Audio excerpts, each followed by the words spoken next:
Half ടൈമിൽ തിരികെ dressing റൂമിലേക്ക് പോകുന്ന ഓരോ റയൽ മാഡ്രിഡ് കളിക്കാരനിലും നിരാശ കാണാമായിരുന്നു. 12 വർഷങ്ങൾക്ക് ശേഷം മാഡ്രിഡിസ്റ്റുകളെ സ്വപ്നം കാണാൻ പഠിപ്പിച്ച ടീം ഇതാ ഒരുപക്ഷെ തങ്ങളുടെ ജീവിതത്തിലെ തന്നെ ഏറ്റവും വിലയേറിയ 45 മിനിറ്റുകൾ കളിക്കാൻ തയ്യാറെടുക്കുന്നു.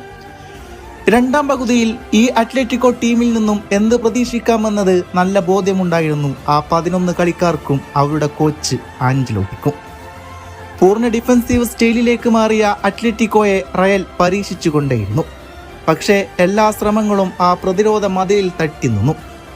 ആ വർഷത്തെ ചാമ്പ്യൻസ് ലീഗ് ടോപ്പ് സ്കോററും ലാലിഗ ബെസ്റ്റ് പ്ലെയറുമായ ക്രിസ്ത്യാനോ റൊണാൾഡോയും റെക്കോർഡ് സൈനിങ് ആയ ഗാരറ്റ് ബെയിലും BBC ത്രയത്തെ പൂർണ്ണമാക്കുന്ന കരീം ബെൻസിമയും മാജിക് കാലുകളിൽ ഒളിപ്പിച്ച ഇസ്കോയും മാഡ്രിഡിസ്റ്റുകളുടെ സ്വന്തം ലുക്കിറ്റ മോട്രിച്ചും ഈ സൂപ്പർ താരങ്ങളെല്ലാം വെറും മനുഷ്യരായി തോന്നിപ്പിച്ച നിമിഷങ്ങളായിരുന്നു അത്.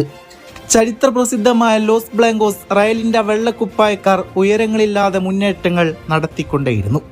പക്ഷേ റയലിന്റെ കാവലാളായ സെർജിയോ റാമോസ് വിങ്ങുകളിലും ബോക്സിലുമൊക്കെ പ്രത്യക്ഷപ്പെടുന്ന കാഴ്ചയായിരുന്നു പിന്നീട് കണ്ടത്.